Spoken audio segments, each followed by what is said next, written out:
जय श्री राम। 50 દિવસની એમસીક્યુ સિરીઝમાં દિવસ 7 ક્વેશ્ચન 46 કોના દ્વારા આ એમાઇન સંયોજનોને અલગીકરણ કરી શકાય? તો એક છે દ્વિતીયક એમાઇન અને આ છે તૃતીયક એમાઇન. તો દ્વિતીયક અને તૃતીયક એમાઇનને અલગ કરવા માટે એક જ કસોટી હોય છે, હિન્સબર્ગ કસોટી. ક્વેશ્ચન 47 ખોટું વિધાન કયું છે?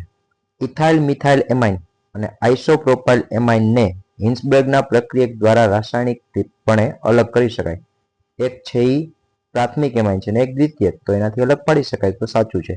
બેન્ઝીન ડાયોઝિયમ ક્લોરાઇડની ઇથેનોલ સાથે પ્રક્રિયા કરતા સીધું બેન્ઝીન બને છે. આપણે ઘણી બધી વાર પ્રક્રિયા જોયેલી છે, એ બી સાચું છે.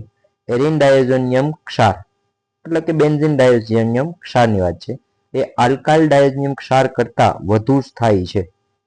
તો એરિન ડાયોઝોનિયમ ક્ષાર અને આલ્કાઇલમાંથી ખરેખર વધુ સ્થાયી કોણ હોય? તો કે એરિન ડાયોઝોનિયમ ક્ષાર, મતલબ બેન્ઝીનિક ડાયોઝોનિયમ ક્ષાર એ આલ્કાઇલ ડાયોઝોનિયમ ક્ષાર કરતા વધુ સ્થાયી છે. એ વાત સાચી છે. બેન્ઝીન ડાયોઝોનિયમ ક્લોરાઇડ પાણી દ્વારા નહીં પણ પાણીમાં દ્રાવ્ય છે, તો આ વાત ખોટી છે, એટલે આપણો આન્સર થશે 4th. એનિલિન અને મિથાઇલ એમાઇનને કોના દ્વારા અલગ કરી શકાય? તો કે બંને પ્રાથમિક એમાઇન છે અને બંને પ્રાથમિક એમાઇન હોય તો એમાં આ KOH અને ક્લોરોફોર્મ વાળી કસોટી આવી શકે નહીં, કાર્બાલેમિન કસોટી ના આવે. ડાયઝોટાઇઝેશન પછી ફિનોલ સાથે પ્રક્રિયા, તો આ ડાય બનાવે, રંગીન ડાય. તો આ એનિલિન એ રંગીન ડાય બનાવે, મિથાઇલ એમાઇન બનાવી શકે નહીં, તો બીજા દ્વારા કરી શકાય, આના દ્વારા થઈ શકશે. Br2 અને H2O, તો generally methyl amine Br2 H2O સાથે કોઈ પ્રક્રિયા આપે નહીં. એનિલિન છે એ 2,4,6 ડ્રાય બ્રોમો ફિનોલ એનિલિન આપશે, મતલબ કે આ બી થઈ શકે, એટલે અહીંયા આન્સર આવશે તમારો 4th. 2 and 3 બંને. જ્યારે એનિલિનનું ઠંડીમાં, મતલબ કે નીચા તાપમાન ડાયઝોટાઇઝેશન કરવામાં આવે અને ત્યારબાદ ડાયમિથાઇલ એનિલિન સાથે પ્રક્રિયા થાય ત્યારે ડાયએઝોટાઇઝેશનની પ્રક્રિયા થશે, એટલે અહીંયા N ડબલ બોન્ડ N અને જે ડાયમિથાઇલ એનિલિન છે તો અહીંયા N સાથે 2 CH3 જોડાયેલા હશે. તો આવી નિપજ છે તમારી મુખ્ય બનશે, તો અહીંયા આપણો આન્સર આવશે 3rd. ક્વેશ્ચન નંબર 50 ફિનોલને શેની સાથે નિશ્ચંદન કરવાથી બેન્ઝીન પ્રાપ્ત થાય છે? ફિનોલની પ્રક્રિયા કોની સાથે? તો આ આપણી આલ્કોહોલ ફિનોલ ઇથરનો ભાગ છે અને 11મા ધોરણની અંદર પણ ભણેલો હોય. ઝિંક દ્રષ્ટ સાથે પ્રક્રિયા કરીએ ત્યારે ફિનોલમાંથી સીધો બેન્ઝીન બને છે. ક્વેશ્ચન 51 ઇલેક્ટ્રોન અનુરાગી સાથે બેન્ઝીનની પ્રતિક્રિયામાં રચાયેલ મધ્યવર્તી કયું હોય? તો અહીંયા ઇલેક્ટ્રોન પ્રક્રિયા થાય ને ત્યારે બધા વસ્તુ થઈ શકે. વિલેન મધ્યવર્તી કહી શકાય, અને સિગ્મા સંકીર્ણ બની શકે, બેન્ઝીન કેટાયન પણ બની શકે, એનો મતલબ કે ઉપરના તમામ છે એ બની શકશે, એટલે આન્સર થશે 4th. ડાયમિથાઇલ બેન્ઝીનનું રિંગ નાઇટ્રેશન થતા ફક્ત એક નાઇટ્રો ડાયમિથાઇલ બેન્ઝીન બને છે, તો ડાયમિથાઇલ બેન્ઝીન શું છે? તો ભાઈ અહીંયા તમે જોઈ શકો છો ડાયમિથાઇલ બેન્ઝીન, તો આ CH3 છે એની પ્લસ H અસર હોય, જેના લીધે ઓર્થો અને પેરા સ્થાન, તો આની સાપેક્ષે આ ઓર્થો અને આ પેરા સ્થાન થાય, આની સાપેક્ષે છે આ બે ઓર્થો અને આ પેરા સ્થાન, તો એનો મતલબ કે નાઇટ્રેશન કરીએ તો બધા સ્થાન ઉપર નોટું લાગે. આમાં પણ સેમ જ થાય, આની સાપેક્ષે આ બે છે એ ઓર્થો અને આ છે પેરા, આની સાપેક્ષે આ બે ઓર્થો અને આ પેરા, તો 3 જગ્યાએ છે એ નોટું લાગી શકે. આમાં કમ્પેરિઝન જો કરીએ તો CH3, તો CH3 માં જો આ ઓર્થો અને આ ઓર્થો, અથવા ઉપરના CH3 માટે આ ઓર્થો કે આ ઓર્થો, એ ચારમાંથી કોઈ પણ જગ્યાએ જો NO2 લાગશે ને તો એ સંયોજનનું IUPAC નામકરણ એક સરખું જ થશે, એટલે ચારેય સ્થાન અહીંયા એક સરખા છે, એટલા માટે તમારો આન્સર આવશે 3, કે આ પ્રક્રિયામાં એક જ નાઇટ્રો વિસ્થાપન વાળી નિપજ પ્રાપ્ત થશે. પેરા નાઇટ્રોટોલ્યુઇનના નાઇટ્રેશનથી શું બને છે? પેરા નાઇટ્રોટોલ્યુઇન, તો પેરા નાઇટ્રોટોલ્યુઇન એટલે કંઈક આ ટાઈપનું સંયોજન થાય, આ ટોલ્યુઇન અને અહીંયા NO2. NO2 સમૂહ છે એની -M અસરના લીધે એ મેટા સ્થાને બેસે, તો આ NO2 ની સાપેક્ષે આ સ્થાન મેટા અને આ સ્થાન મેટા, અને CH3 ઓર્થો પેરા, એટલે આ ઓર્થો અને આ વાળું છે એ કયું થશે? પેરા. તો મતલબ એવો થયો કે આ બે સ્થાન જે ઓર્થો વાળા CH3 ના ઓર્થો સ્થાન છે ત્યાં NO2 લાગવાના ચાન્સ વધુમાં વધુ છે, તો ત્યાં NO2 લાગેલો હોય એવી નિપજ કઈ છે? તો કે એક જ નિપજ છે, અહીંયા NO2 લાગતો એવી નિપજ મળે છે તમને ફર્સ્ટ, એટલે આન્સર થશે આપણો 1. નાઇટ્રેશન પ્રક્રિયા પ્રત્યે મહત્તમ પ્રતિક્રિયાત્મક સંયોજન જણાવો. નાઇટ્રેશન કોનામાં મહત્તમ થાય તો કે જ્યાં લોન પેર નાઇટ્રોજનની સસ્પેન્શન કરે છે ત્યાં સૌથી ઝડપથી છે એ નાઇટ્રેશન થઈ શકે. એટલે અહીંયા તમારો આન્સર આવશે એનિલિન. એના પછી ક્વેશ્ચન નંબર 55.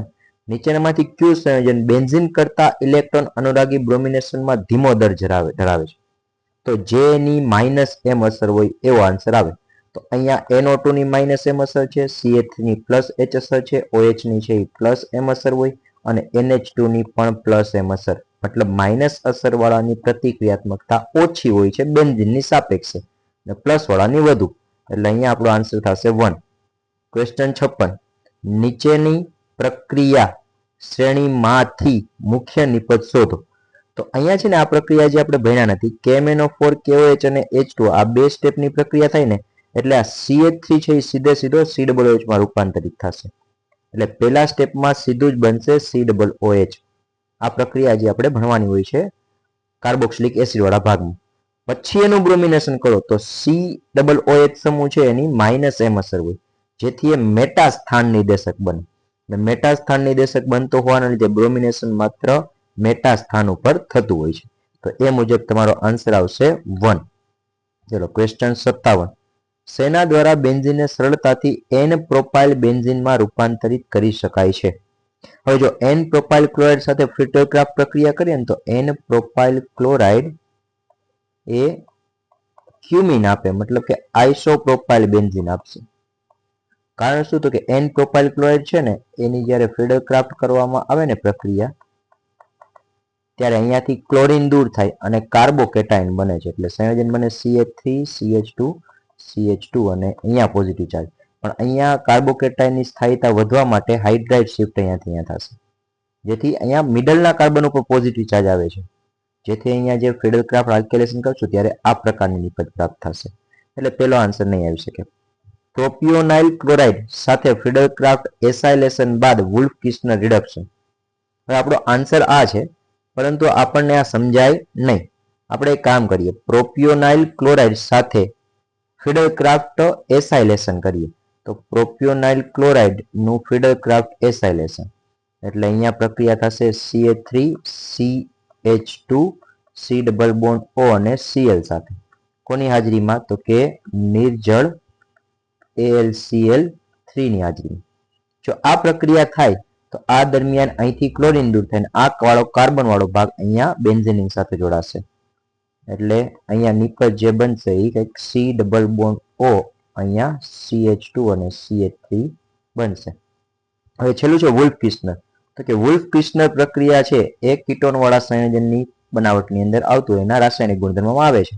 તો વુલ્ફ કિર્ચનર છે ને એ અહીંયાથી ઓક્સિજનને દૂર કરીને ત્યાં બે હાઇડ્રોજન લગાડવાનું કામ કરે છે. તો એ પ્રમાણે જો ચેક કરીએ તો અહીંયા નિપજ સીધી બનશે CH2 અને CH3. તો આપણો જે જોઈએ છે નિપજ બની જાય છે, મતલબ કે અહીંયા આપણો આન્સર થશે સેકન્ડ. ત્યારબાદ ક્વેશ્ચન નંબર 58. ઇલેક્ટ્રોન અનુરાગી વિસ્થાપન પ્રક્રિયાઓ માટે કયું સંયોજન સૌથી વધુ પ્રતિક્રિયાત્મક? તો સૌથી વધુ પ્રતિક્રિયાત્મક કોણ હોય? તો કે જેની +m અસર હોય. તો અહીંયા CHO ની કઈ અસર છે? તો કે -m અસર. OCH3 તો કે આની +m અસર હોય. અહીંયા બે બેન્ઝીન રિંગ છે એટલે એકની જો +m ગણીએ તો એકની કઈ થાય? -m. અને અહીંયા ખાલી બેન્ઝીન છે તો અહીંયા +m અસર વાળો આપણો આન્સર થશે. પ્રતિક્રિયાત્મકતા વધુ હશે. ઇલેક્ટ્રોફિલિક પ્રક્રિયા પ્રત્યે કયો સૌથી વધુ ક્રિયાશીલ છે? તો અહીંયા પણ સેમ જ કે જેની છે એ કઈ અસર વધુ હોય? તો કે +m અસર. તો અહીંયા OCH3 ની +m અસર છે, OH ની +m અસર છે. અહીંયા છે એક પણ અસર નહીં લાગે. અહીંયા જનરલી જોઈએ તો +H અસર જોવા મળશે અને આ જે છે એની પણ +m અસર છે. પણ અહીંયા જો જનરલી ચેક કરીએ ને તો +m અસર સૌથી વધુ છે એ OH ની જોવા મળે છે. બાકી બધાની સાપેક્ષે +m અસરનો ક્રમ તમે જુઓ તો એના લીધે છે આપણો આન્સર શું આવશે? 2. Last question. ઇલેક્ટ્રોન અનુરાગી વિસ્થાપન પ્રક્રિયા માટે વેગનો ક્રમ જણાવો. સૌથી વધુ કોણ પ્રતિક્રિયા?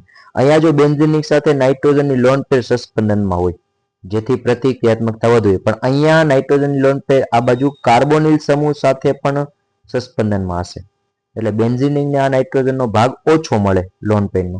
અહીંયા આ lone pair pure benzene ring સાથે સસ્પેન્શનમાં છે.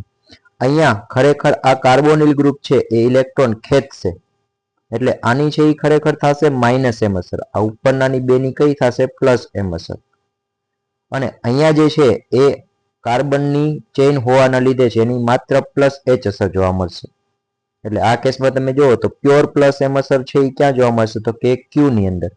એટલે તમારો આન્સરમાં સૌથી વધુ પ્રતિક્રિયાત્મક થશે ક્યુ.